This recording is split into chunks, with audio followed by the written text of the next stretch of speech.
pessoal, apresentando para vocês aí mais um painelzinho, pronto, finalizando ele aqui agora. Botoeiras aí, ó. Juntores.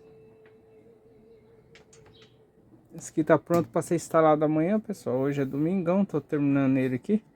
E amanhã eu vou estar fazendo a instalação. Vou apresentar para vocês aqui, ó. É um quadro aqui de 40, 30, 20. Tem aqui embaixo aqui 3 prensa-cabos. Esse aqui, pessoal, é um controlador de temperatura, é um STC1000. Esse controlador de temperatura, ele serve tanto para refrigeração quanto para aquecimento. Porém, ele vai até 99 graus só, de 0 a 99 graus. Aqui, ó, eu vou ter ventilação 1, porque é um forno. No caso, esse painel aqui é para estar trabalhando no aviário de frango. Lá, esse proprietário, ele tem um forno que possui 2 ventilações. Seria 2 turbinas, uma de cada lado, que vai soprar o calor para dentro do aviário. E ele possui um soprador. Então ele tem 2 ventilações. A ventilação sopra o calor para dentro do aviário de frango. Ele fica no meio, então um sopra para um lado e um para o outro. Então supõe assim, dividir o meio da granja. Por um lado, dividir o meio do pinteiro, porque no caso não usa a granja inteira para os pinteiros. E o forno só é usado no pinteiro quando os franguinhos chegam. Até mais ou menos aí uns 15 dias, uns 5 dias mais ou menos. Então durante esses 5 dias ele está usando o forno. Aí uma das ventilações sopra para frente. E esse outro ventilação, no caso 2 aqui, sopra para trás, para o outro sentido do aviário lá.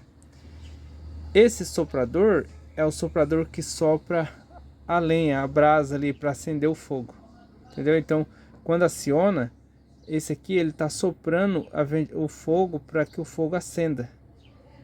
Porque quando desliga, ele apaga o fogo, então fica a brasa. Quando ele liga, o soprador liga também soprando o fogo. Eu até falei pro proprietário que seria 2 programadores. Mas ele pediu que colocasse um porque ele quer que quando liga a ventilação, liga o soprador junto. Só que normalmente, pessoal, os fornos, ele funciona assim, forno de aviário. Ele tem um programador de temperatura só para o soprador. Então ele sopra o fogo para não deixar apagar. E a temperatura que ele mede é a temperatura que sai na turbina de ventilação. Então ali próximo mesmo tem um sensor de temperatura dentro da turbina de ventilação que faz parte próximo do forno. Então uma determinada certa temperatura que passa por ali, ele desliga o soprador sem necessidade, porque o calor já está muito. Quando a ventilação começa a soprar, conforme ele tira o calor do forno e manda para dentro do aviário, a tendência é o programador de temperatura aqui do soprador abaixar. No caso, ele abaixou, o soprador aciona para fazer com que o fogo acenda e venha mais calor. Então, muitas vezes, a ventilação aqui vai parar, a 1 e a 2 vai parar de soprar dentro do aviário e o soprador vai continuar soprando a lenha ali por um tempinho. Atingiu a temperatura, ele desliga. Ele não fica ligado o tempo todo. Ele desliga, mas muitas vezes ele vai estar desligado primeiro. Então, suponha, ele trabalha com uma temperatura diferente da ventilação, porque essa ventilação que sopra dentro da granja, a temperatura que ele mede é a temperatura do aviário. Então, geralmente eles colocam de 29 a 31 graus dentro do aviário. E essa ventilação aqui é uma ventilação do soprador que ela é muito alta, ela não vai trabalhar com a temperatura desse. Mas como eles já estavam usando disjuntor, ele ligava o disjuntor, ligava os 3 juntos. Para ele acha que tá tranquilo, tá normal, ele não quis adicionar, não quis gastar um pouquinho a mais. Para ele assim tá bom. Então tá tranquilo, né? Eu orientei ele a respeito e qual a função do outro programador, mas para ele tava tudo tranquilo, ele queria assim, então beleza. A orientação eu passei, mas para ele tá tranquilo, beleza? Então aqui, ó, eu tenho um programador aqui, ó. Como você pode ver, esse STC, ele tem você pode estar usando aqui 2 relés. Então, suponha, ele tem um sensor que vai aqui, ó, que seria esse aqui, ó, ele mede a temperatura de aquecimento e de refrigeração. Os dois primeiros bornes aqui é alimentação. Aqui seria, ó, esse aqui é o relé da temperatura de aquecimento. E esse aqui é o relé da temperatura de refrigeração. Então, suponha, se eu quiser montar os dois ao mesmo tempo, eu consigo, porque esse aqui, quando ele atinge a temperatura de aquecimento, ele desliga esse relé e automaticamente já liga esse relé de refrigeração. No caso, eu quisesse colocar uma ventilação dentro do aviário, tipo, atingir um total de temperatura, eu posso programar a temperatura diferente. Ele atingiu aqui, esse daqui ele não vai atingir, ele não vai ligar. Se eu programar ele, suponha que a temperatura do aviário sobe muito quando desliga a ventilação de aquecimento, é o soprador do aquecimento. Suponha que assim que desliga, a temperatura começa a subir acima do normal. Tipo, é para manter 31, ele passa para 35 para cima assim. Eu posso programar essa ventilação aqui, ó. Se eu quiser, eu coloco um ou dois ventiladores distribuídos no meio da granja e eu quiser fazer com que o ar circule lá dentro para poder dar uma baixada na temperatura. Então, se subir para 35, que eu não quero, então ele liga a ventilação e sopra, dando uma acalmada na temperatura, distribuindo mais dentro, então dá uma baixada ali próximo do sensor.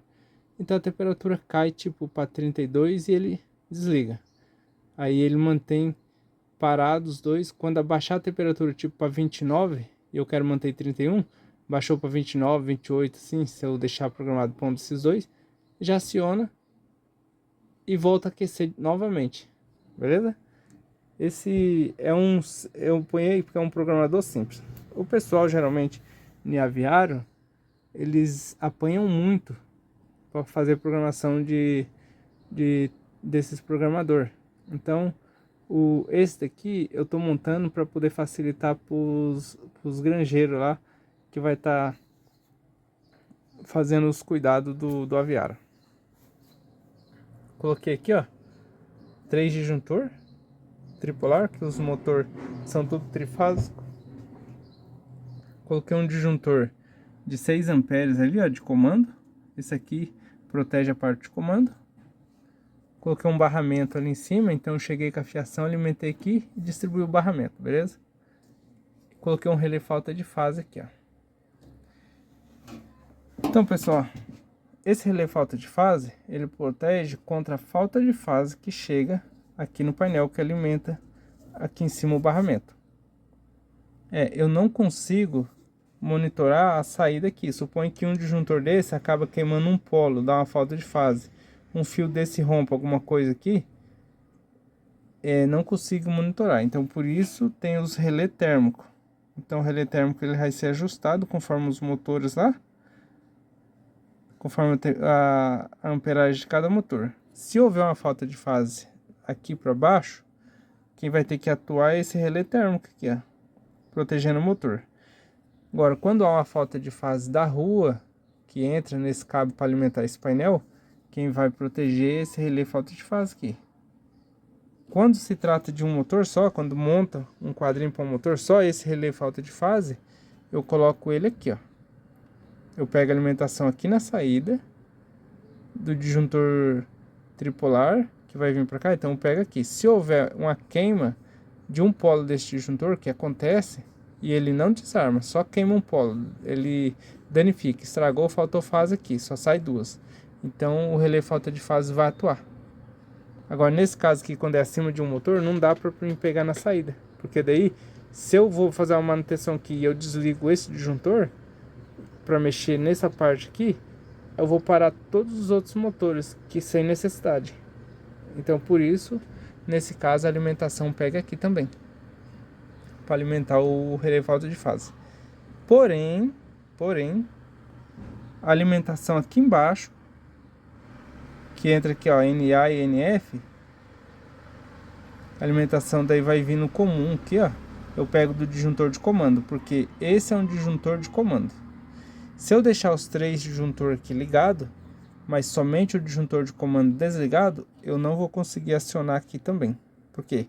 Porque o meu comando aqui, o disjuntor de comando, ele faz alimentação do comum, aqui do relé falta de fase, e daqui eu faço a alimentação desse comando aqui, ó. Então, ó, eu tenho uma fase aqui do disjuntor de comando direta, alimentando o A1 dos contatores, e também alimento aqui, ó, o 1, que seria uma fase aqui no programador. A outra fase aqui do disjuntor de comando eu alimento o comum do relé falta de fase e sai com o NA aqui, ó, 14 eu saio e faço a alimentação das botoeiras. Eu alimento o manual aqui, ó, na botoeira, sempre o lado manual, e também alimento o número 2, que seria a outra fase do programador, e alimento comum também aqui do programador, que é o relé.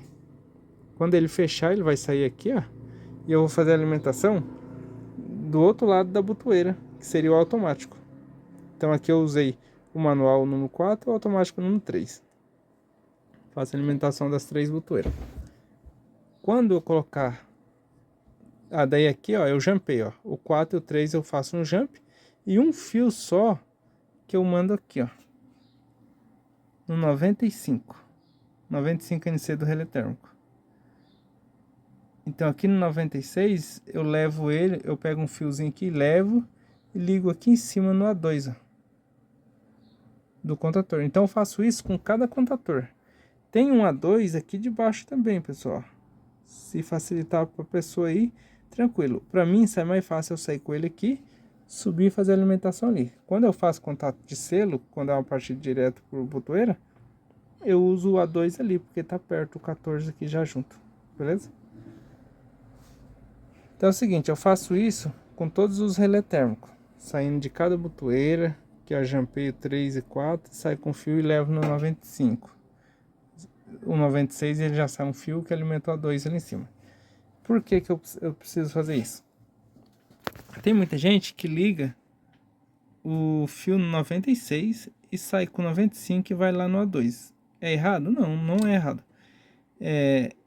Por que que eu entro no 95? Porque o 95 vem primeiro do que o 96. E o 96 ele tá aqui na ponta, ele sai mais fácil eu sair com o fio aqui, subir e levar no A2 lá em cima, do que eu pegar o 95. Mas se eu fazer isso ao contrário, dá do mesmo jeito, não tem problema. Isso aqui é como se fosse um interruptor. Pega um interruptor simples. Você tem uma ponte ali, você aperta para um lado, você fecha ela. Você aperta para o outro, você abre ela. Assim impedindo que acende uma luz ou qualquer outra coisa aí. Então suponha, se eu ponho aqui, eu tô chegando no 95. Se houver uma sobrecarga por aquecimento ou por o motor ter travado ou alguma coisa similar, esse contato aqui, por causa do aquecimento, ele vai desarmar. Então ele abre esse contato aqui. Quando ele abre, é como se você tivesse um interruptor simples aí e você desliga ele. Você abre a ponte que fecha ele. Então impede que o seu contator continue ligado, mandando energia para o seu motor. Então, após abrir ele, automaticamente o contator desliga. Tá vendo aqui, ó? Esse botãozinho aqui é um botãozinho de rearme. Vou até abrir aqui para vocês verem. Ó, nessa posição que ele tá ali, você viu que ele tá no automático. Eu não vou deixar, eu vou fazer isso, ó. Deixei ele no rearme manual. Por quê? Quando é uma partida direta, eu tenho contato de selo. Para fazer isso, eu uso uma botoeira, eu aperto a botoeira, liga e ele fecha o contato, tá ligado. Quando há uma sobrecarga, ele desarma esse contatinho aqui, ó. Ele abre e ele fecha esse 97 e 98. Que esse 97 e 98, como vocês veem, é um NA. NO e NA é a mesma coisa, tá? É normalmente aberto. NC e NF é normalmente fechado, é a mesma coisa. Então, quando ele abre esse contato, ele fecha esse. Então aqui eu posso colocar uma luz como sinalizando uma falha, ou colocar um alarme, um sinal sonoro que vai apitar, fazer um barulho aí, ligar uma sirene para avisar que houve um defeito aqui, que tem uma falha. Então Se eu deixo esse contato, quando eu uso o contato de selo numa partida direta por botoeira, ele desarma o contato desarma o contator, só que quando volta rearmada, eu deixo aqui no automático. Quando ele rearma, ele não parte direto. Então eu preciso voltar aqui e pressionar a botoeira para poder ele partir. Aí o contato de selo mantém ligado. Agora nesse caso aqui, que é a botoeira, que eu uso aqui uma chave seletora, que é automática manual, se eu deixar isso aqui, ó, se eu deixar ele no automático, o que vai acontecer? Deu uma sobrecarga, tipo um motor travou, alguma coisa assim, ele vai desarmar. Só que aqui o rearm está no automático. Então, após ele dar uma esfriada, que ele volta na posição de trabalho, o rearm dele é automático, o motor torna a partir. Se o motor está travado, ele vai aquecer de novo e vai desarmar. Mas ele vai fazer isso muitas vezes, que acaba danificando o seu motor aí, mesmo você tendo a proteção. Porque ele aquece e desarma. Aí ele rearma de novo, dá a partida, torna a aquecer e torna a desarmar. Então, essa opção de automático não é recomendado para esse tipo de montagem que eu fiz aqui. Ele é recomendado para montagem onde você usa botoeira, aquela botoeira, normalmente aberta, normalmente fechado. Você tem ela dupla ou ela separada, que é um botão verde e um botão vermelho, beleza? Nesse caso aqui, eu deixo no manual, beleza? Deixando na posição manual, o que vai acontecer? Houve um desarme. Nesse quadro eu estou falando. Houve um desarme aqui. Por sobrecarga, alguma coisa assim similar. Daí ele abriu o contato. Porém, quando ele não vai rearmar automático até que eu chego aqui e faço isso manual, pressionando isso aqui, ó, para dentro. Então, eu cheguei aqui, eu vi que tá com falha. Aí é importante, ó, ter uma luz aqui ou um sinal sonoro que vai avisar. Então, no aviário, você teria que ter uma sirene bem alta aí. Você pode fazer com todos os relés térmicos interligar. Qualquer um deles desarmando, vai acionar a sirene. Aí, se você tiver a sirene, você ainda usa uma luz sinal, um sinaleiro vermelho, laranja, um azul, qualquer cor que você achar melhor aí. Coloca no painel. Então, quando houver o desarme, assim que acionar a sirene, ele também vai acender o LED. E no LED você nomeia, tipo, esse aqui é a ventilação 1, aqui é o soprador, que é a ventilação 2. Então você nomeia a lâmpada. Quando você escuta o sinal, você vem no painel, você vai estar com a luz acesa, indicando qual relé térmico está desarmado. Aí você já sabe vir aqui e saber qual que é. Mas também, se você não tiver e você chegar aqui, você vai ver que tá os outros trabalhando e esse um vai estar desarmado, que não está trabalhando, você sabe que é esse. E se todos estiver desligado porque não era mesmo para estar ligado, você pega na chave seletora, liga no manual. Aquele que ligar tá bom e o que não ligar é o que tá com problema. Então você vem aqui, ó, você vai rearmar ele manual. Quando você rearma, ele vai voltar a trabalhar. Só que se ele tá com problema, ele vai desarmar de novo. Então você vai procurar o defeito. Se é no motor, se é fio, problema de fase que tá faltando aqui para baixo do motor, faltou uma, para baixo do disjuntor, faltou uma e tá dando sobrecarga, porque só duas que tá acionando. Beleza? Então você faz isso, aí você procura o defeito, vê o motor se não tá travado, se alguma coisa, o que que é, mede se você tem conhecimento com elétrica, talvez seja um eletricista que tá indo lá ver o problema, ou mesmo o pessoal que trabalha já tem uma noção mais ou menos básica de fazer a medição. Então você pega, viu que o motor tá tranquilo, e você pega o multímetro e começa a medir. Vê que está chegando a os 220 trifásico, tá ok? Chega média aqui, tá ok? Então você pega, se você quiser, você pode fazer isso, ó. Desarmando o disjuntor, não vai ter mais corrente aqui. Então o contador de comando ligado, você pode na botoeira acionar no manual e você fazer aquele teste de continuidade. Se esse pino com esse está dando continuidade, se esse com esse está dando tudo certinho. Se você quiser, você pode medir daqui direto até aqui embaixo no relé térmico ali, ó, na saída que vai pro motor. Você mede, deu continuidade, vai no outro polo, de lá de cima do 3L2 no contator, até aqui embaixo no 4T2 no relé térmico. Deu continuidade tudo certo, os três?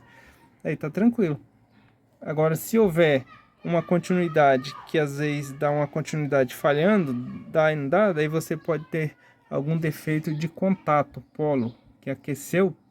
Então aqui os polos dentro deu aquecimento e acaba dando essa falha, começa a aquecer. Então você fazendo isso com a mão também, você consegue medir em cima e embaixo. Mas você consegue ver falhas também desse jeito. E se você quiser, você pode deixar o disjuntor ligado e desconectar o motor aqui embaixo, ó, desconecta aqui. Então você aciona o contator e você mede aqui embaixo se está saindo 220 trifásico.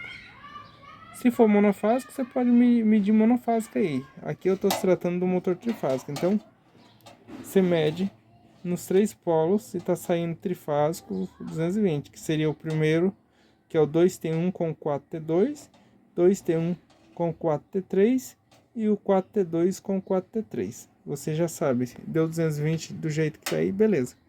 Muitas vezes tem gente que faz medição com algum circuito ligado. Então, com o motor não dá, porque o motor vai, se houver falha aqui de falta de fase, o motor você não vai conseguir ligar. Mas muitas vezes a pessoa tá ligando circuitos diferentes, tipo circuito de lâmpada. Vamos fazer de conta que aqui não tem o relé térmico. Então temos só o contator. Tem um circuito de lâmpada aí. E você usa as três fases aqui. E lá você distribui. Então acende várias lâmpadas junto. Tipo lâmpada, aquelas lâmpadas vapor metálico, lâmpadas desses refletorzão, que é pesado, acaba tendo que usar um contator. Então supõe, se você medir, se você fazer essa medição aqui, ó, medir esse com esse, supõe que aqui não tá saindo a fase que entra lá em cima. Então supõe que, ó, estamos aqui no 2T1, não tá saindo, tá entrando ali, mas não sai aqui. Mas o seu circuito lá tá ligado de lâmpada. Quando você aciona o contator, você mede esse com esse e tá dando 220, mas como assim? É porque, como é o sistema trifásico, alguma das lâmpadas ligadas tá dando retorno, pegando o 6T3 e dando esse retorno aqui, ó, no 2T1. Por isso que o 4T2 com 2T1 tá dando 220. Quando você mede 2T1 com 4T2, deu 220. Se esse 2T1 com 6T3 é o retorno, quando você medir 2T1 com 6T3, ele vai dar zero, porque é a fase que está retornando. Beleza? Porque esse daqui, ele está interrompido, ele entra, mas não sai. Então ele pega o retorno de 6T3. Pode acontecer vice-versa, com 4T2 e 6T3, ou com 2T1 e 4T2, o retorno misturar aí, beleza? Quando você tem circuito, um disjuntor abaixo, daí supõe que é no sistema trifásico de iluminação, você tem um disjuntor abaixo dele de proteção ali, você desligou ele, então quando você aciona o contator, a energia não vai lá nas lâmpadas, então não vai dar retorno. Então você consegue medir se há certinho ou não, mas tem que ficar atento aí com retornos. Isso acontece não só nesse contator que eu estou passando aqui, pessoal. Eu estou falando para vocês porque aqui eu estou se tratando de um painel de comando para um aviário e já joguei simulando aí um sistema trifásico de iluminação que você tem e usa um contator aí e você distribui as fases entre as lâmpadas, onde há um grupo de várias lâmpadas, porque existe muitos por aí. Aí eu estou passando isso para vocês. Mas isso pode acontecer num sistema qualquer de instalação residencial, onde você tem um circuito, um disjuntor tripolar e você sai com as três fases e distribui vários circuitos para lá, iluminação, tomada, entendeu? Porque tem vários aí que acabam não fazendo uma distribuição correta, colocam um circuito trifásico de um disjuntor só e leva lá uma redinha e faz várias distribuições, tomada, lâmpada, então tem geladeira, lâmpada ligada entre as três fases e um único disjuntor para fazer essa proteção. Então suponha, quando você dá problema com um disjuntor desse daqui, suponha entre as fases aqui, e aqui tá saindo só duas. Então entrou trifásica ali, embaixo saiu só duas fases. Suponha que essa primeira aqui é a fase que não saiu. Mas você chega aqui e mede nelas e tá dando 220. Mesmo que não tem a fase R aqui embaixo. Mas tá dando 220. Quando você tá com os equipamentos seu tudo ligado, lá na tomada, você tem lâmpada, você tem geladeira. Então suponha, não é todos os equipamentos que vai estar ligado nessa fase. Você vai ter um pouco nessa, um pouco nessa, um pouco nessa. Então suponha, está distribuído entre as três fases. Então você vai ter retorno. A partir do momento que interrompe uma fase aqui de entrada da companhia, que o disjuntor seu supõe assim, queimou aí, ele interrompeu, ele pega o retorno das outras fases através dos equipamentos seu que você tem na casa. Então essa medição aqui, junto com a fase que está dando retorno nela, vai dar 0. Beleza? E se você usar medir ela com neutro, ela vai dar os 127 ou 110 aí, dependendo da carga que chega. Você vai ter esse normal. E você mede com as três e dá correto. Então suponha, se você medir fase e neutro, você não vai achar o defeito aqui. Porque você tem retorno. Então, para você achar o retorno, você vai ter que medir entre fase e fase, certinho. Tem gente que chega aqui e mede, ó. Fase R com S, deu 220. Fase R com fase T, deu 220. Então a pessoa pega e simplesmente já descarta. Não é que não. O problema é no outro lugar, e vai para outro lugar. Só que ele esqueceu de fazer essa medição, ó. Ele mediu RS e mediu R e T. Ele esqueceu de medir fase S com T. Então supõe, precisa fazer isso. Então é 4 medições para você ter toda a medição certa. Então você mede RS, RT e mede ST. Senão você não consegue ter sua medição correta aí. Muitas vezes o disjuntor seu está com problema e por causa dessa medição errada aqui você parte para outro lugar. Aí você vai lá e perde um monte de tempo e depois você volta aqui e acaba, tem gente que não consegue achar o defeito e ainda fala que é falta da rede da rua. Entendeu? É porque eu tô falando porque não é só eletricista que faz essa manutenção. Tem muita gente que trabalha com elétrica e não tem um conhecimento de elétrica. Consegue fazer uma instalação e acaba indo da manutenção. Eu falo porque eu já peguei caso assim, beleza? Que outro eletricista foi lá e não achou defeito. E já joga para a companhia vem, faz a medição dela e fala, ó, o problema tá dentro da sua casa. Chama um eletricista. Fala, não, mas o eletricista já vem. Fala assim, chama outro então. Aí é isso aí. Então supõe, você tem esse problema em vários tipos de instalação. Então aqui eu falei do quadro. Falei desse quadro de comando aqui. Já aproveitei e já te dei essas dicas aqui, beleza? Mais pra frente eu vou trazer para vocês aí explicações de bomba submersa. Qual os defeitos, os possíveis defeitos e como identificar esses defeitos aí, beleza? Forte abraço aí, fique com Deus, até a próxima.